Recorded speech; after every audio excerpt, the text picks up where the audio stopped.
Welcome to the pilot episode of the Creator Spotlight podcast. Today's episode is with Hannah Williams, the creator of Salary Transparent Street. Her project blew up on TikTok overnight back in April 2022, literally gaining 50,000 followers in the first night alone. And now Hannah's brand has over 1.3 million followers on TikTok alone, not to mention their followings on all the other platforms. It's a full-fledged media business that brought in $1 million in revenue last year.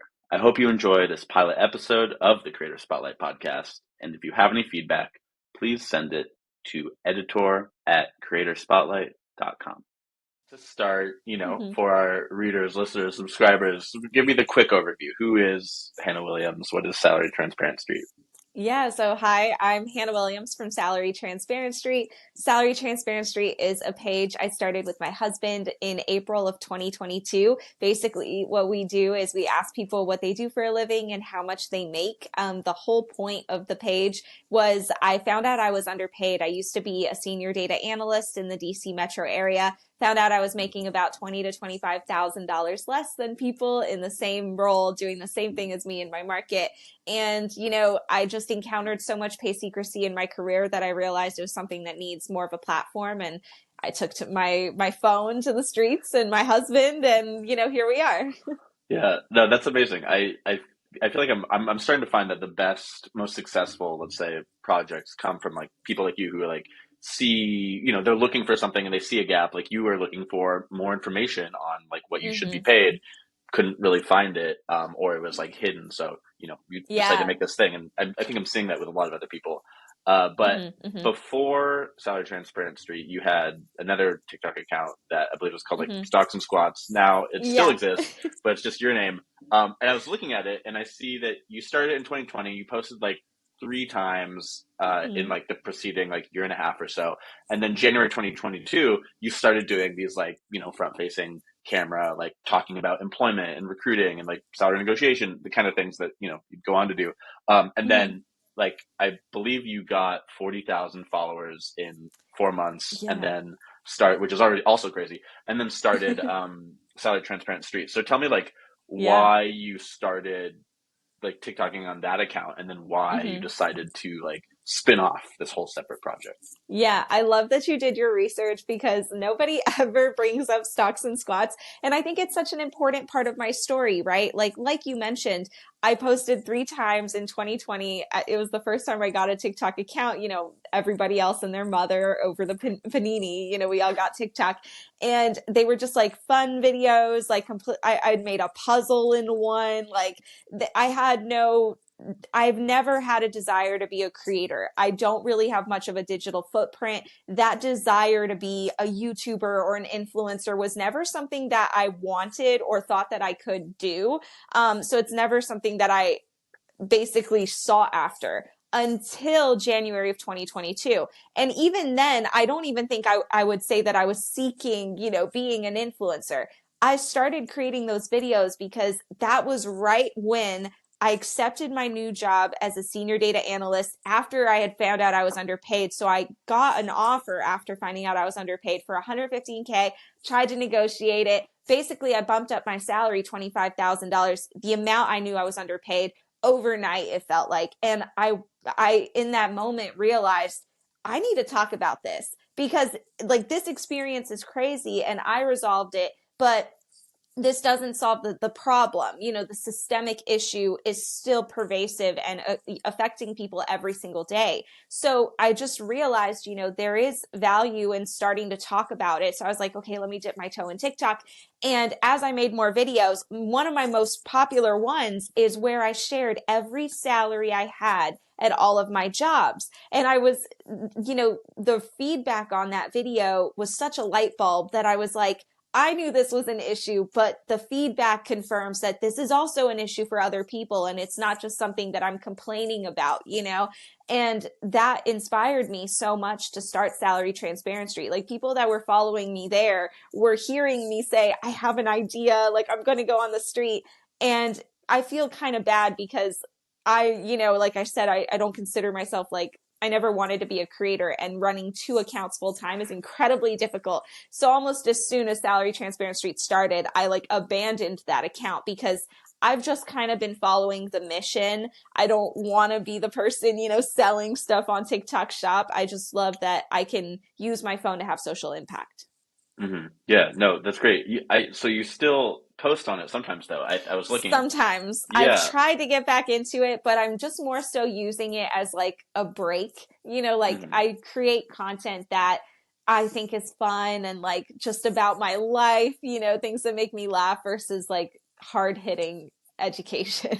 Yeah. No, well, I think that's really interesting because like I obviously for a living write this newsletter, Creator hmm Spotlight. But then I have another one that's like just for fun that like the 20 friends follow that is just like a Yeah. creative outlet for me to like write a few hundred words every week.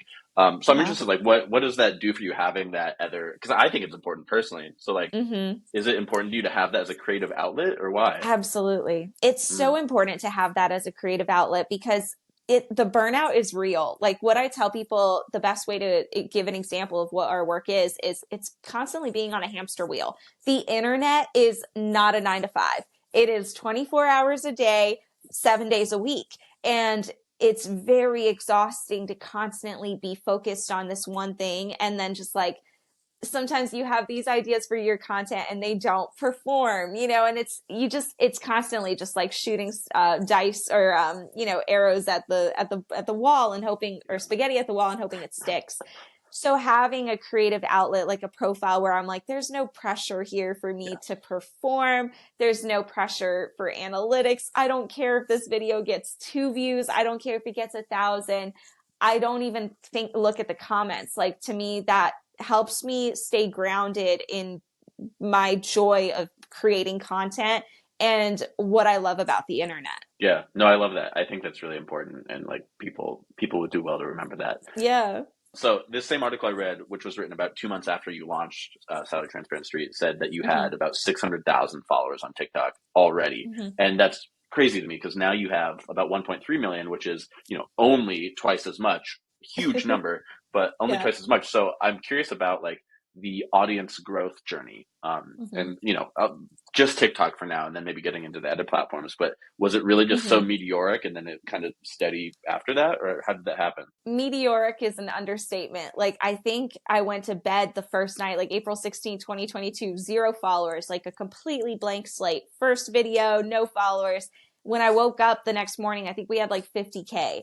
And, like you said, it took me 4 months to get 40K on my personal account. So, like, that is it was in that moment that I realized, I've definitely got something here. Like, this is crazy. And as it kept growing, the 600K in the first few months, it was definitely a confirmation that we could create a business out of it and, actually continue doing this. But it was also a little scary. And I wouldn't recommend it. I almost wish that we had the slow burn because when we grew so fast, it almost felt like we didn't know who our audience was because there were so many different types of people. Like on TikTok, we're not just popular in the United States. We have an audience like in India, in Nigeria, in Australia, in Canada. And I'm like, I don't, how do I make sure that I'm catering to their needs as well? And Americans. And it was very difficult to kind of understand who our community and our audience was. But, over time, we're almost 2 years old. We've definitely defined who our audience is and what they want. And that really just comes down to being very engaged with them. You can't create a platform like this and have a meteoric rise and immediately start getting an ego. I encourage our audience to give us critical feedback. Whenever we have meetups, I'm like, what am I doing wrong? What do you want to see? What are we not doing? And I take that feedback incredibly to heart because that's who I'm creating content for. I started this as a little hobby, but at the end of the day, the impact is with them. And if I'm not meeting their needs, they're going to unfollow me, and that's murder in this industry. So I really need to make sure that I understand them. So having that meteoric rise was difficult to have an understanding of them. But as long as you're engaged, which is what we did, I think we've figured it out. Yeah, no, that's amazing. Thank you for that. You get this huge audience and you're like, great. But yeah, it's like, what do you do with it? Which I think so many people starting out, like people I hear from writing this newsletter, like they don't even have an audience in mind and like a specific audience. And I think like that's so crucial, which looking at your work, it, you know, my impression was at the beginning, the audience is just like people who live in America and have a job and like Hmm. maybe have anxiety about how much they're paid or like want to make more money, which is, you know, Hmm. you could say that's like the entire adult population of this Yeah. country. So was that like basically it was just simple as that at the beginning, and how has that changed over time? Like what does it develop to now? Yeah, it was definitely a general overview when we started. We were like, people that are looking for jobs, that's all we knew. And now, reading the comments, reading the DMs, and talking to people, we've been able to really break out our audience into specific groups, and they're all different, right? There's the younger Gen Z demographic, and they're usually looking for opportunities. And in that same vein, we have Gen X, believe it or not. People think that our biggest community or followers are Gen Z, but actually our audience skews largely older millennial and Gen X because a lot of them will comment and say, I sent this to my nephew. I share these videos with my daughter. Like they're looking out for these opportunities as well. So that younger generation, it's really like, okay, let's give them the information that we didn't get as students, to learn about these different careers. And then there's the actual workers. There's the ones that are in their career that are looking to transition because they're unhappy, they're underpaid. They're looking for careers that they can break into, not entry level, but easy to transition. What kind of skills do they need to do that? And then there's the people that just want to make a lot of money, like the ones that are looking for the opportunities to advance, the ones that are looking to grow.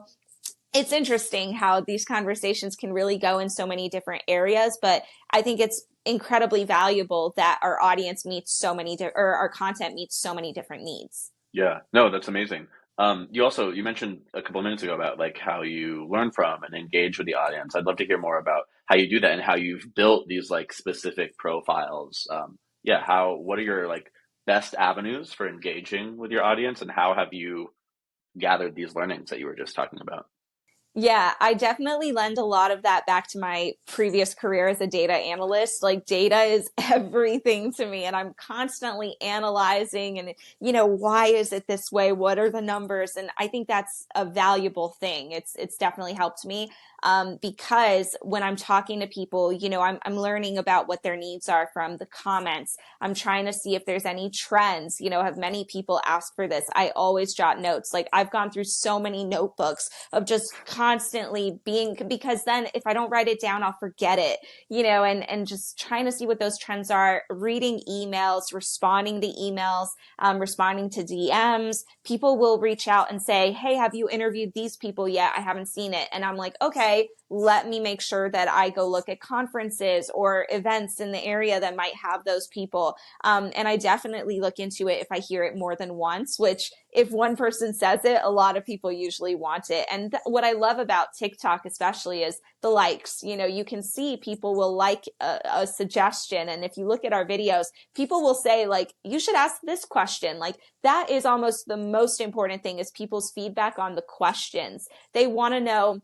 One thing that I know in the back of my head now that I need to start asking is people want to know how much debt people have. Like, how much did your student loans cost? Because it's great that you're making $200,000 as an interventional radiologist, but like, how many years of school and how much debt did you go into? And are you still in debt? That gives the full picture. I think that's really the name of the game and our page is Transparent Street. They want Mm, that full picture. They don't want just the high level information. And when I look at the fact that we now have competitors in this space, other people doing the same thing, I want to make sure that my audience trusts me and doesn't see my content and think, Cap, I hate this page. It makes me feel like crap. I want them to see my content and be like, Hannah's here. Like, this is going to be a good interview. I'm going to learn something.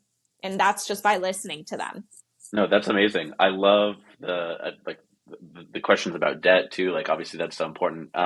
I was gonna ask like how you like if you ever worry about like not running out of ideas because like you go to any city, Oh, you could go yeah. to Once a um month. yeah, well it's the existential problem of being a creator. But yeah, Uh-huh. how like I know like initially you were just in DC, pretty quickly you Hmm. expanded and started traveling to other cities, and now it sounds like you're like constantly developing the suite of questions you're asking. Like, how has the structure of how you do it? Because you go back, you look at one of the first videos, it's like maybe slightly less polished, but like much the Oh, same as what you're doing now. significantly less polished. Like Uh, it hurts me to watch our first video. So but I'm it's like, still how so did we good. get here? I mean, well, we could buy that video getting you 50,000 followers, right? But no, Yeah. so my question is like, how have you changed the editorial strategy over time, and how has it evolved just on the TikTok for now before we get into the other Yeah. platforms? And TikTok was where we first launched. And I really do want to touch on what you said about the fact that it was slightly less polished. And I want to stress that to me, it feels significantly less polished because we edited in app like for at least the first 4 months, you know, and we were very like harsh cuts. Like I was doing it. I'm not an editor. I have no experience in this. And but I think that what that experience taught me that I hope it teaches other creators as well is that you're right. That video that I look back on now and I cringe and I'm like, how did people watch this? It gained us 50,000 followers. Those videos gained us 600,000 followers because at the end of the day, it's not entirely about the finished product and how good the camera is and how good the editing is. You have to give people what they want. And in that moment, there was a complete lack of paid transparency in the country. Our page was one of the catalysts to normalizing these conversations. So if you can be the first in the market or bring something new and exciting to the table or deliver on a need that people have, don't worry about it being picture perfect. You can do something that's not fully polished and still have that impact. But definitely that content has changed over time. We've gone through a couple editors, you know, trying to make it better. At this point, I edit all our content, and it's because we've really figured out our style. You know, not just with the formatting and where the text goes and our colors, but like, what are the questions that matter? You know, there's a lot of fluff in the interviews as well. And, you know, on TikTok now we have 10 minutes, but for a long time we only had the 90-second limit. And so it was important to make sure that we were delivering within that short amount of time, which is difficult. But you know, it's been a journey and I think that we're constantly learning and we're never set on any final style. In the beginning, all our interviews were really quick compilations. You know, it would be multiple people within one interview. And then we started transitioning to individual interviews where it's one person per interview because we wanted to, you know, dive down deep into what is this person's career versus you don't get that if you just ask them, what do you do and how much do you make? And then go to the next person.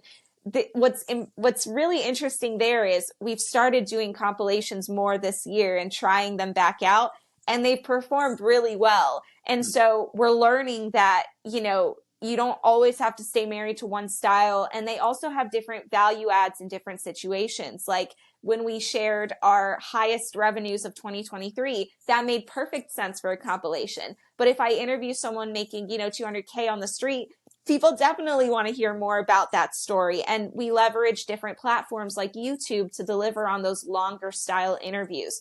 But style is something that's constantly evolving. And I think that as a creator, if you don't evolve your style over time or try new things, your audience might leave you behind as well because things are constantly changing. Yeah, that's very astute. You have to always be, if you just stay the same, like you said, you've got these competitors rising up. One of them is going to come up with like a new angle on it and move on. Exactly. So I want to talk about like what the act of like the woman on the street interview, right? Like I actually a couple of years ago in 2022, an old job, I had to do some of those for TikTok, and like we ended up abandoning it. But you know, I was going to Washington It's Square hard. Park, and it's really hard. It, like in some ways, it's like it's so simple. You go up to somebody, you get them to talk to you, and you do it. But it's also really hard. So I want to ask Really about hard. like the art of doing that. Like what does it mean to you? How do you do it? How do you make sure that you get a Yeah. good interview when you go up to somebody and like ask them to talk to you? Street interviews are so difficult, and I wish we got more credit because they are so difficult to do right and to do well. And most of the time you cannot plan ahead. Like we actually do interview 99% strangers. Only a small percentage, like probably less than 10 people we've interviewed on our page are people who have reached out to us and been like, hey, I'd love to do an interview with you. I'm in DC. Can we meet at this time? And we coordinate. A lot of times I get kind of freaked out by people that want to coordinate because I'm like, are you looking for fame? You know, and I try to look them up on their digital footprint. And if I've seen them on a competitor's page, I'm like, no, I'm not interviewing you. This is not the page. So we have to rely on strangers, and that can go so many different directions. We do largely interview in the DC metro area, but you know, we travel nationwide. And so when we're in new areas, it's incredibly hard to figure out where to stand, where to go, where is the foot traffic. And a lot of people will tell us, you know, why don't you come to small town, you know, Idaho? And I'm like, I would, but y'all do not have foot traffic. Like I need a city, because, you know, our statistic is, I think within an hour, if we ask like 10 or 20 people, we'll probably get 3 to 5 to say yes. And that's a good day. So, you know, think about the time that you have to put into it, the weather. If it's cold outside, that impacts whether or not people want to interview. You know, and I think we do have it pretty well down to a science, in the sense that I approach people who seem friendly. If they seem nice, if they make eye contact with me, I'll approach them. And sometimes I'll let several hordes of people go by because I'm like, I don't know if they're a right fit. And it's not always a perfect formula, right? Like people would not guess that I'm actually kind of shy and introverted. So doing that, it can be very difficult. Sometimes people will walk by and I'm like, oh, they were so great. Why didn't I ask? But that's the name of the game. You really have to have a certain level of courage to go up to strangers. And my pitch to them that I think has been very helpful, in addition to having branding that we wear our logo so people take us seriously, because now there's so many street interviewers that you don't want to be the one that looks unprepared, that wastes people time, or that weirds people out. You have to be professional about it to be taken seriously. So I go up to people and I say, my pitch is, sorry to bother you. We're doing interviews for Salary Transparency. We ask people what they do for a living and how much they make to promote pay transparency. Can I interview you really quickly? And I wish I could get it shorter than that, because honestly, you have like 2 seconds before a person makes their decision on whether or not they will talk to you. And I think it's important to be respectful, to get to the point, to not waste their time. And if they say, I've got 2 minutes, you get right to it. So you have to be prepared. Camera rolling, mic on, you know, and I think that showing them, telling them what our mission is, why we're doing it, and the impact has elicited a positive response. People will say, oh, my colleague was underpaid and I helped them get a raise. Absolutely, I'll share my salary. Or people are like, yeah, you know, this is important. I'll talk about it, you know, and so I think it's important to talk about why you're doing it, not just like, what do you do for a living? Because then people are like, what's the point here? You know, and you won't get the right response, because telling them, hey, we're doing this for pay transparency, you get the people that are like, let me tell you my story. I think this is important. And that's what we need on our page. Yeah, no, that's amazing. And like, it's like you said, it's so complex, and like the weather thing, I think people wouldn't realize, and like the Weather. ratio. Yeah, the ratio you said, like 3 to 5 per hour. I'm curious, like how many hours are you spending per week doing this? Is it like once a month you go Mm-hmm. out? How do you actually, like, what's the harvest schedule, as it were, to like go out Yeah. and create the raw content? When we first started, we were going out every day. And that's kind of why we stopped doing the compilations, because, you know, you go out and you do 3 to 5 hours on the street and that's your video. And then you got to go out again and do it all over again. And very quickly that became, you know, not realistic. We could not support it. Thankfully, we don't have children living with us like full time, but I have pets, you know, we have a life here. And so it's important to balance that and not try to, you know, change things up too much. But, you know, when we first started, we were interviewing probably like 10 to 20 hours a week. in addition to, or not counting, the travel and the editing and all the work that we did on the side, now it's a lot less. We usually go out once a week. We'll go out on a weekend, or we'll go out whenever we're traveling. So like, we were in New York City last weekend for a conference. And if we have time, we'll do some street interviews like in between our travel and our hustle bustle. So we just try to take advantage of the opportunities that present themselves, but we do a lot less on the ground because it's just now also being recognized. I am a little bit more hesitant about, making myself widely accessible because I'm like, I don't want to get mugged. I talk about money. And so there's a safety aspect of that too, to not make yourself so widely accessible. Yeah, no, that's very complicated. One more question about this before we move on to the next thing. Hmm. What is, just a quick fire, what's the hardest place you've ever had to do this, and what's the Hmm. easiest place to do it? Yep. No question. Hardest place to interview is New York City. Hands down, the hardest place. And it's so frustrating because it is the place with the best foot traffic. But people in New York are very like nose to the ground. They are on a mission. They have places to be. They will look you in your soul while you're doing your pitch and keep walking right by you. It's incredibly humbling. Every time I go out there, I'm like, all right, suit up, boys. Like, you really need like that confidence and that emotional armor, and to not take people's responses too seriously or to heart.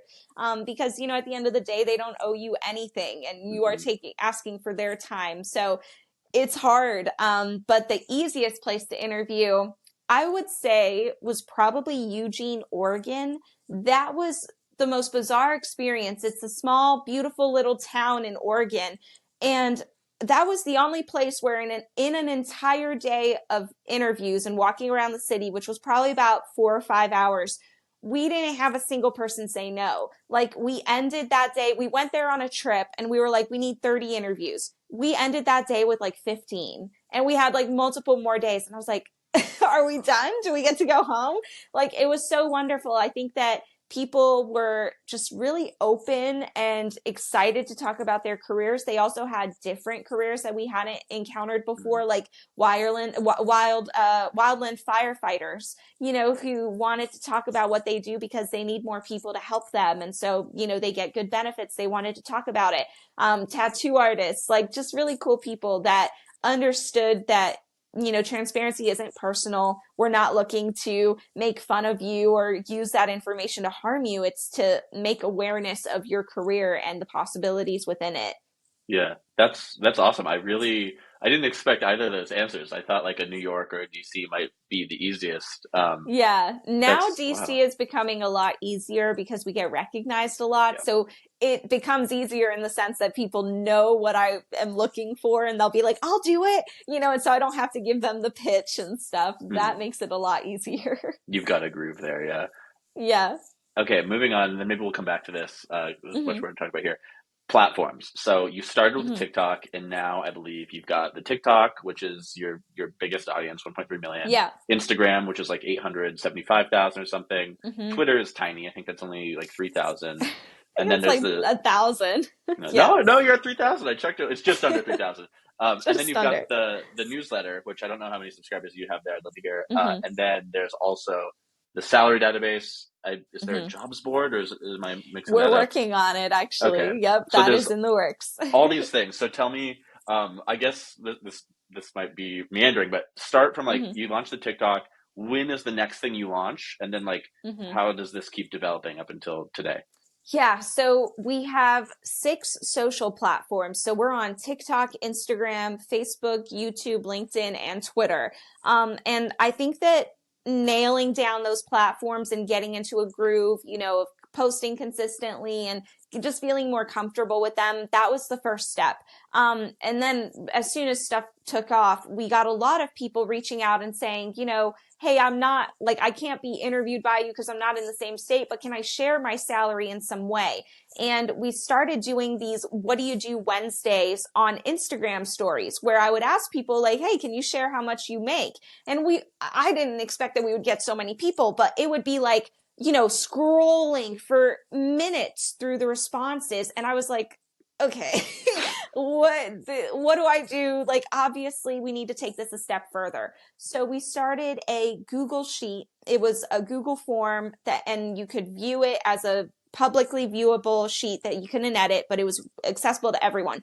So ugly, very like bare bones, nothing, no frills about it. And we did that for a little bit because I had previously, like when I was in business school, well, for my undergrad, I had been involved in entrepreneurship and like I learned a lot about it. And the number one thing that I took from that was that you have to validate your idea first before you put money or time into it. And so I wanted to make sure like, hey, do we have enough of a demand for this? And that was proven very quickly because we got thousands of responses in that ugly Google Sheet. So I was like, if we actually create this into a beautiful product, not only is it a better user experience, which delivers the value that we're hoping to have, but, now we also have a product. Like this is something that's valuable. We're not just a media company. We are a tech startup of types, and I'm always thinking long term. I have a business background and I would like to do this for a long time. So I don't want to be, the one hit wonder making content on the internet.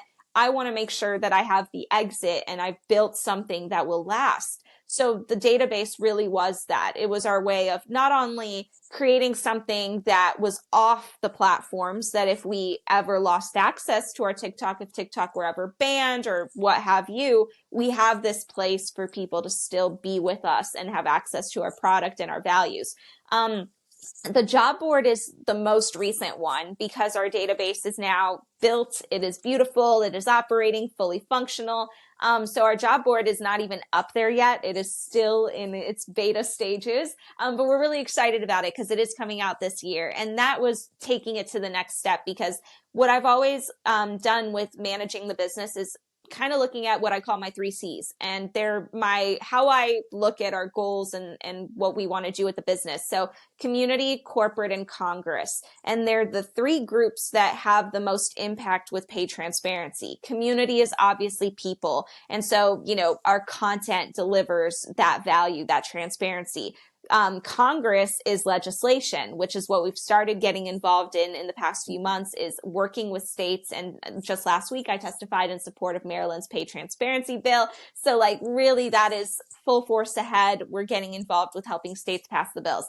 The next part of the puzzle is corporate, getting companies on board because they kind of hold the keys to the castle. We can protest and be angry and complain all we want, and legislation can say you need to do this, but companies need to actually buy into this to be successful. So, and no surprise, they've been the hardest nut to crack in this fight. So for me, I was like, how do I push this? And the transparent job board was a perfect solution. Not only do we get to platform and highlight jobs that are transparent and show you the jobs that they're hiring for, it normalizes the job search process of including transparent job ranges within that.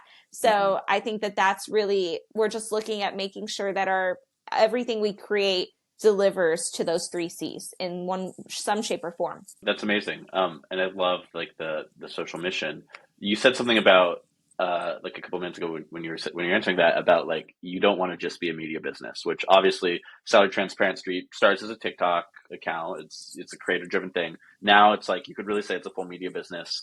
But yeah, I see it becoming something else. Like does the salary transparency database like overtake Glassdoor as a thing, and then it's fully a tech startup, et cetera. So my question is like what kind of business is it now, and like what is your 5-year plan if you're willing to share it?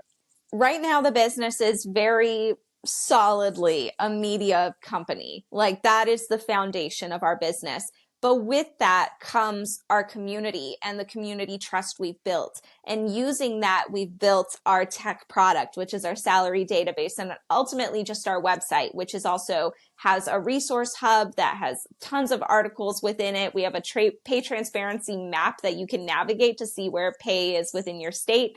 So it's really at that point kind of like a worker resource. And I don't know if I'd go so far as to say it's software, but technically it is something that we built from the ground up that is not a Squarespace or Wix. It is our own IP. We own everything. And that I guess is software. So in a way, it's also employee helpful tech.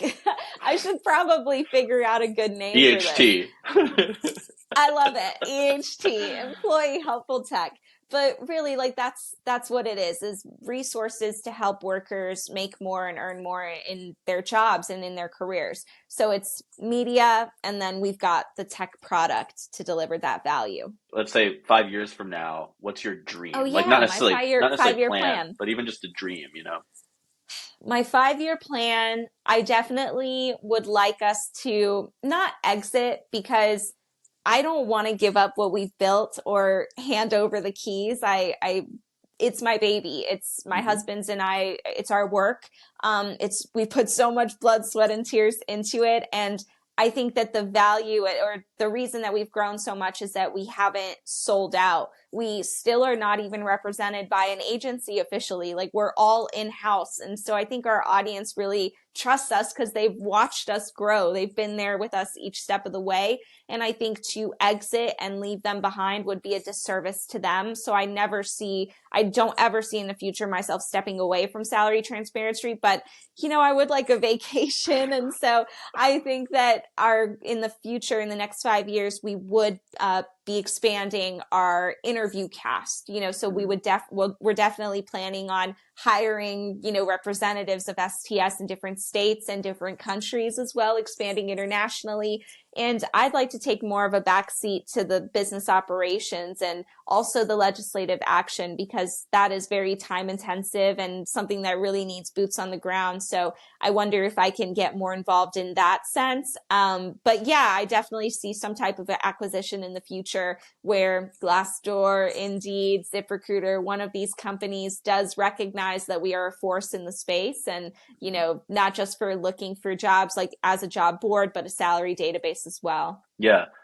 Something you touched on there about like hiring more representatives of the brand. Like, I think with any creator brand, it's like this is built on like your specific charisma and subjectivity and like way of speaking to people and making people comfortable enough to share their salaries, right? So it's like it's very difficult sometimes to scale that kind of thing when it is just about one person and how they move through the world, and like that's what the audience Yeah. connects with. So Hmm. like I don't know. You're already starting to do this. Like the newsletter, I believe, is not written by you, but it's like it's Hmm. very much like the way I sometimes think about this is like, let's say you're painting, and you've got the watercolors, you've got the palette right here. You can just take the color right out and paint, and that's you. But then you water it Mm. down, and then like you get the further you get from you at the core of the brand, the The more harder diluted it the more is. diluted, and like the less like Yeah. the audience relates to it. So now I'm rambling a bit, but my question is just like, how are you thinking about, because it's a worry, I'm sure, how are you thinking about scaling this without losing the appeal that you have placed personally at the center of it? How do you navigate Yeah. that? That is a huge concern, and I think it's the direct reason it's taken us so long to do that. When we first started, we were inundated with messages from people saying, I can do this for you in Miami. I'll do this for you in New York. And we seriously considered it at first because, we were like, well, we can't be everywhere at once, and of course we'd get more content. Like it made sense at the time, but the more we thought about it, we realized like it's not just the charisma, but also the brand. And I Hmm. wasn't sure that I trusted strangers with representing our brand when we were still kind of figuring out what that was. Now, almost 2 years later, we've got a really strong brand identity. And I think that that's going to help us better cast these interviewers who, above all, have got to have the social activism piece down. They have to understand that we are not doing this for clout. We are not doing this for views. We're doing this for impact and social change. So incredibly hard to find those people, incredibly hard to cast. And I think it's the reason it's taken us so long. I'm definitely worried about it, especially with, it's a complex action to coordinate, to get them the mic, to make sure they have a cameraman, because, Hmm. people don't know this, but my husband doesn't film on a tripod. He holds the camera. So like, it's very much a dynamic between him and I that he, can direct me where he needs me to stand, and we're very in sync about that. Hmm. You need to make sure that you're not just hiring a good interviewer, but a good cameraman. There's so many logistics that go into it that freak me out. So Yeah. I think that's why I'm more comfortable, like, just doing it ourselves, even if it means that we are trading, possibly good content in different states we can't access yet. But Yeah. I think that's okay. So your husband, James, right? Yeah. He's the cameraman. And originally Hmm. it was just you two. And now Hmm. I think you have a few other people. Hmm. What are the roles you brought in? How many people Yeah. work for Salary Transparent Street? My first hire was my accountant, and she is about like 1750 a month, but God, I would pay her double. And I wish I had hired her earlier because she has been sort of a mentor to me. I found a really good accountant, and I strongly recommend that if you need people on your team, the most important people to hire that you have strong, dynamic with, that you vibe with, that you trust, is your accountant and your lawyer. Those are people that you need to be on the same page with. And I'm so lucky that I have Stephanie in financial design, because they're my accountants. And every month we meet and she tells me, this is where we're at. This is what we need to do. She does my taxes. And in the creator economy, your own finances is incredibly complicated because you're, W-9s, and it's just all over the place. So that was my first hire. And I strongly recommend, as soon as you're starting to make over like $50,000 as a creator, find a good accountant, because they are worth the money. They will guide you in the right direction and make sure that you will not get, in trouble with the IRS, which none of us want. The next people I hired was a lawyer. I started working on a trademark for Salary Transparent Street, which is just now has been approved like last month. And that was over a year-long effort. Did not happen overnight. And we had bumps along the way, a very expensive venture as well. So unless you like are in it for the long term, I would not recommend looking for a trademark, unless you're certain that, that's something you want to trademark, because it is expensive, to the tune of like, I think I spent $15,000 on it, not counting my lawyer. So, just a little tidbit. The other people on our team are our newsletter. We did our newsletter. I wrote it myself, and then I hired an assistant who's no longer with us. We did not need an assistant, it turned out. But I was doing the newsletter for myself, or by myself, for a couple months.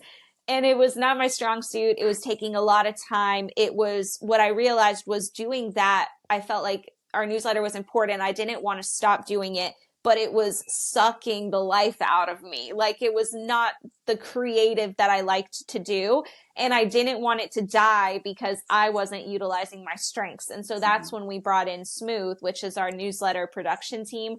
Phenomenal team. They write our newsletter every week. We talk about, this is what we want to cover. This is what we want to highlight.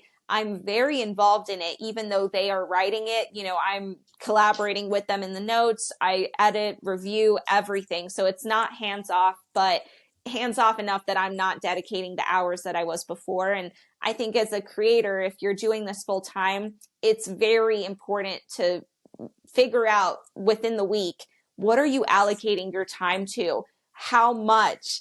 How much energy is it taking from you? Because time is only one factor, but certain work can be more brain intensive than others, and it can really drain you.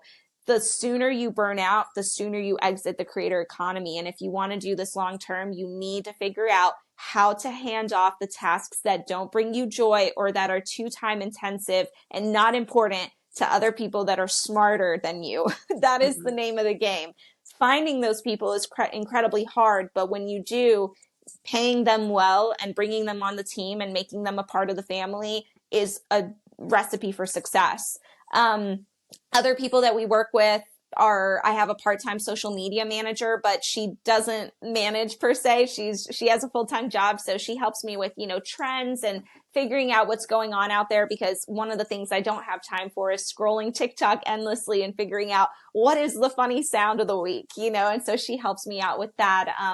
Other things that we hire for, I'm trying to think. I have a blog writer. That is, as you can tell, there's a trend here. I don't like to write.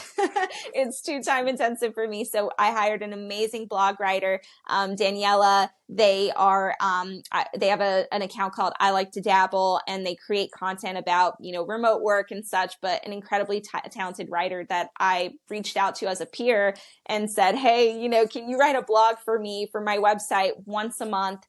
something that's helpful, and they deliver on that every month, and it's money well spent.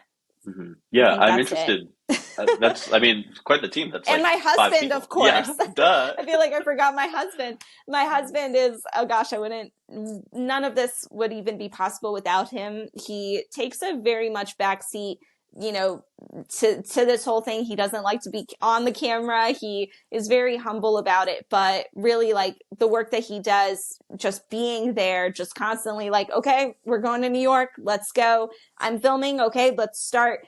You need people in this if you want to do this. The support system you have and the team that surrounds you is what will make you successful. It's not you, it's not your talent or your brain. It's the people that uplift you and tell you that your ideas are good and help you execute on them. That's Yeah, really what you need to focus on.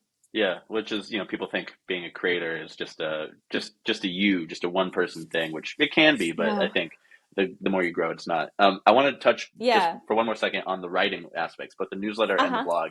blog, and like what those do for you, because you clearly do something for you. I think you started. I read that you started a newsletter when you were using Stan again, just a couple Mm-hmm. months after you started the TikTok account, and then now you've been on Beehive Mm-hmm. Mm-hmm. since April of last year. So, Yeah, sounds about what? right. Yeah, what do they? What do these the news? What does the newsletter do for you, and what does the blog do for you? And like, Mm-hmm. are you converting, your followers to newsletter subscribers at a rate that you feel good about? Yeah, that's a really good question because actually I don't think so.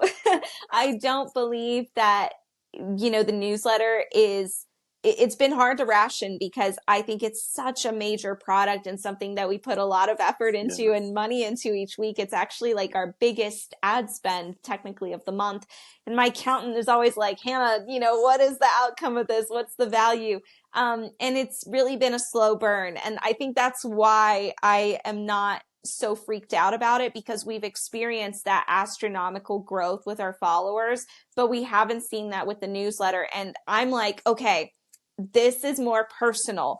I like this. And so to me, I think it's also the ability of marketing something, to get those signups is an art form and incredibly difficult. And what I've seen has been more successful for people to build those email lists is utilizing like chat funnels and like the DM me this word, and they'll get an automatic link. I've been testing out the chat funnel strategy, and it has been incredibly amazing. Like the feedback and the amount of signups we get on stuff is huge. So I think it's more so having access now to better tools to promote the newsletter will help it grow. But for now, it's been a slow growth, and I don't see that as a bad thing. I think the people that will subscribe to your newsletter are the ones that are less likely to unsubscribe in this day and age, because everybody is subscribed to newsletters. So if you have the ones that are reading, you really need to deliver on what they want, and you have that more personal connection with them. I think that will help us grow in the long run. But, ask me a year from now, if we're still, going slow, maybe we'll reanalyze it. But with everything moving so fast, I'm okay with certain things moving slow.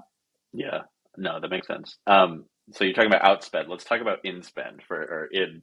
Let's talk about revenue for a second. Yeah, yeah. Okay, so I know I wrote down that you made 1 million last year in revenue, and Hmm. 458,000 the previous year in only 8 months, which is crazy from starting to Hmm. 500,000 in just that first year. And now your Hmm. goal is 2 million for the next year. And Hmm. I also the one more detail I know is that last year, about 97% of your revenue was brand deals, which is huge, and then Yep. just 30,000 from like the creator platform creator fees. Hmm. So first, let's start with brand deals. I know you started getting them basically as soon as you started making Salary Transparent Street, because, as you said, you like the meteoric rise. So talk to me Yeah. about brand deals and how you navigate securing them, and then also making sure that you get to like renew them. Yeah. Brand deals are bread and butter. I think that they're important. A lot of people are like, you need to diversify your income streams. I don't disagree with that. I am actively trying to do that, but I'm not mad that I can deliver content for free and resources for free to my audience in exchange for a partnership. Like our partnerships with Indeed and Capital One have been so wonderful. And the reason they're so large is because we have that buy-in. We have long-term buy-in from them. So, in terms of finding partnerships, it can happen so many different ways. Indeed was one that we had a connection through a connection. So networking is everything. Asking around, telling people who you want to partner with, even though that can be scary because you're like, what if they steal my idea or what if they don't want to work with me? I feel like taking the risk has been better than not taking the risk because people are willing to help you. I think a lot of us have a negative view of the world that everyone's going to try to steal your idea. And yeah, I mean, be careful who you talk to, but like the majority of people are willing to help you. And so many people have so many connections. So just talking about who you want to partner with can open doors. And it's as simple as getting an email at that brand, somebody that works in their marketing department. In particular, if you can get somebody that works in influencer marketing or collaborations or partnerships, you're in the right department. You're in the right office. you're definitely getting close. And so it's as simple as having those email conversations with them. I've actually found that because let me back up. You can also work with agencies to get partnerships. And I think a lot of creators, especially the larger they are, they have agents. And my experience with agents has been abysmal. They have not been as great as what everybody has told me. And what my experience has been is that my partnerships have decreased in value by working with agencies because you're working with people that are they only make money if you make money. And so there's definitely an incentive for you to work with brands that don't align with your values. And as Salary Transparent Street, our audience holds us accountable as they should to, demonstrating those values in who we get money from. So for example, we partnered with SoFi. I believe it was either earlier this year or late last year. And some people were upset about it because of the lawsuit with the student loan pause. And, we had to come back and tell them the lawsuit was dropped. We talked to SoFi. The reason we had avoided working with them for so long was because of that.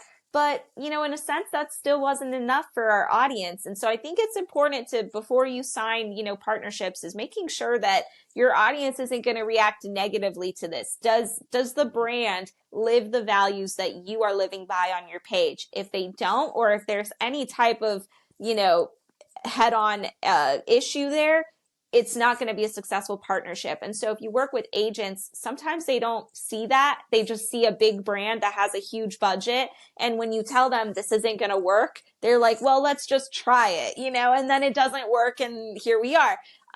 That's been my experience, but I know some creators love the agents that they work with. So my caution is just make sure that you work with agents that understand your values and your page's values and don't take that for granted.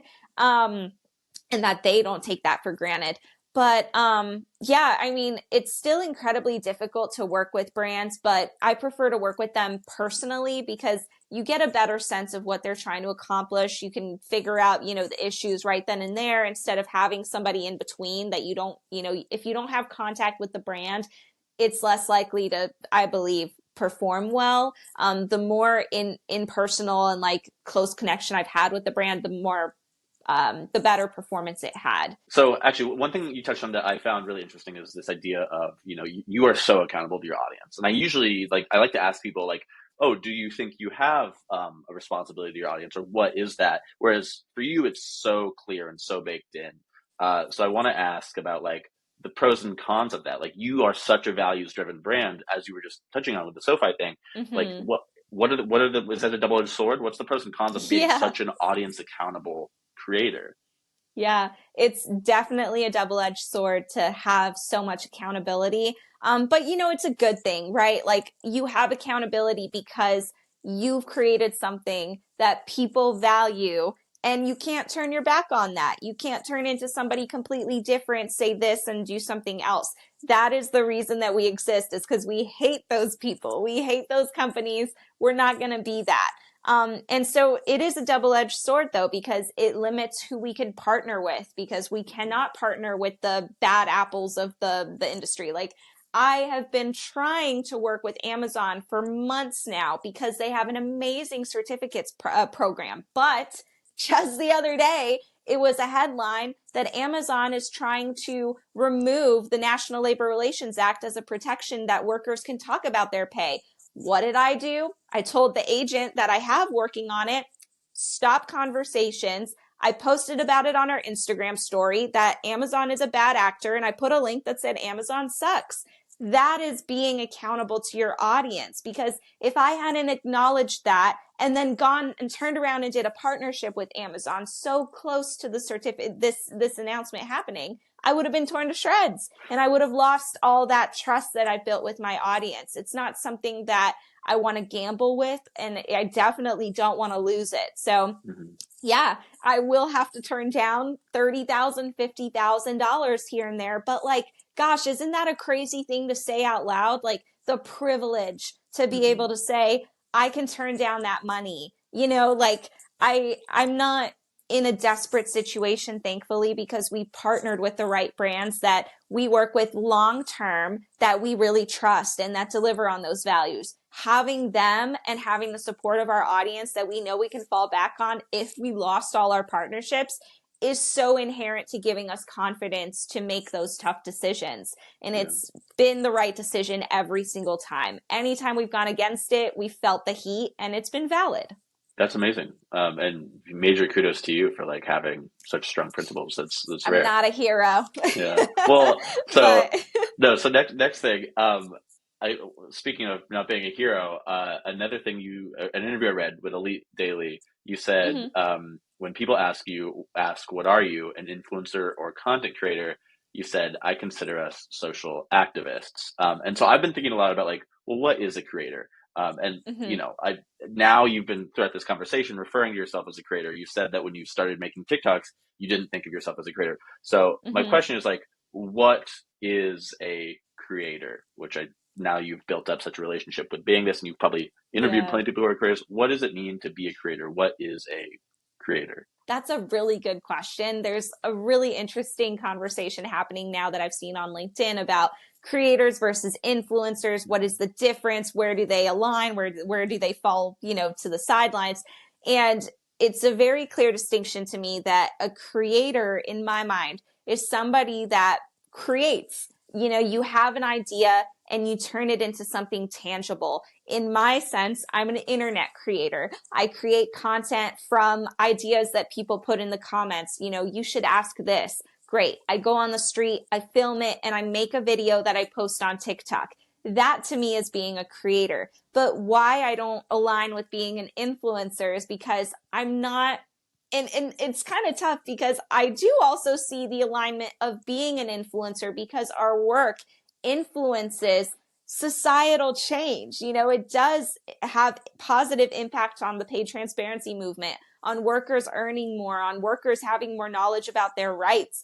But I'm also not influencing, people to buy things or, Mm-hmm. vlogging. And I just think that there's a distinction there between the type of creator that you are, because we're all creators, but Yeah. some creators are influencers. I'm a creator who's a social activist. My ethos at the end of the day is to have social change, to impact social change, not to sell things on TikTok Shop. And that's where I see the distinction. Yeah. No, I know we're running out of time, but I want to share my definition too, just because I think it does kind of Yes, love to hear it. meld with yours pretty well. I've been defining it as like number one is you're consistently creating content and publishing it online. Mm-hmm. That's hard rule. Number two is you have an unmediated relationship with your audience, which Mm, nobody, there's no editor or no like you know brand telling you exactly what to do. And then number yeah. three is like monetizing somehow, whether it's directly with a brand deal or whether it's like long tail where it's like this is like for my career and I'm trying to like build a presence online for my career. But then I think where Mm, an influencer is a subset of creator where like they are not necessarily unmediated. They are mediated by the brand or something like that. yes. Great point. I love that. What is one very tactical piece of advice you would give to other creators that they could apply today? And whether that's just like more general or specifically for video or like growing on TikTok or something, but just one tactical piece of advice you would share. the number one, if you're making over $50,000 a year, get an accountant. Like that is by far the biggest help, just because it'll help you not make stupid financial decisions, and it's incredibly helpful to help you grow as well. I mean, it's kind of generic advice, but I think it is very important, is consistency. And I know Hmm. that that's such a boring answer, but it's what you mentioned about the definition of being a creator. You cannot be a creator and show up once a week. It's not the way that the internet works anymore. Being a creator is kind of taking on this responsibility of showing up in people's lives. If people follow you, it's because they want to hear from you. And showing up daily or every other day is the best way to do that. It's also the best way to grow. You have to commit to it. And so if you're not in the place to make that commitment, I suggest, not going all in unless you're ready. But, at the same time, I would say if you have an idea, try it. Like, Hmm. like going back to what I said about, our content being unpolished, in those first few videos, I wouldn't have known that I wanted to do that full time or that I wanted to commit to it if I hadn't tried it. So I think it goes hand in hand. If you're inspired and you want to do something, commit to creating it. Commit to actually taking the plunge instead of sitting on your ideas and wondering what if. If I had wondered what if, I wouldn't be here today, and there'd be tons of copycats, and I'd be like, man, I had that idea, and I'm still in my 9 to 5. Use that as fuel, try things. And it's also okay to fail. There's been so many content ideas that we've tried on the page that have performed terribly, but they were fun and they kept the spark alive, and somebody got value from it. So just don't be afraid to try, but also remember that consistency is the only way to grow.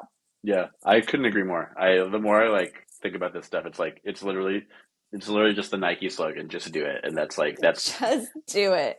so pretty lofty goal to go from 1 million revenue last year to 2 million this year. How are you Mhm. going to pull that off? Good question. It's going to be a mix of our brand partnerships, which is already about 97% of our earnings. But my goal is to diversify our income streams this year. So I don't think it'll be more in terms of double the brand partnerships. I think it's probably going to look like the same amount of brand partnerships, continuing what we've already started with the existing brands that we work with, maybe building on and exploring other partnerships, but that's probably going to stay about the same. What we are going to start introducing is our job board, which in hand comes with a job referral monetization strategy that we are going to work with companies to fill the slots that they are hiring for. And, there's a couple ways that we're going to charge for that and work with recruiters to, get a payout for that. But those partnerships, I think, can be incredibly lucrative, and they deliver on our ethos of helping people get jobs in a way that is transparent. So I'm excited about that. Other ways is directly through our content. So we made like less than $30,000 last year from our actual content. This is money that we made from the YouTube ad revenue program, creator fund, all of that. My goal is to create better content this year, and even better, more viral, really delivering on our audience's wants and needs, but having more fun as well and exploring other financial transparent questions like how much did your tickets cost, at the Super Bowl. I think that is helping us, avoid the burnout, keep the spark alive, but also bring in more money from the actual platforms that we're placing them on. We're also working on new shows. We have one coming out this Friday, which is March 1st, depending on when this will air. So March 1st, our new show, The Break Room, is airing on YouTube. It's something we've been working on for like the last 6 months, and we're hoping that is really going to help us grow even further on YouTube and in turn increase our ad revenue there.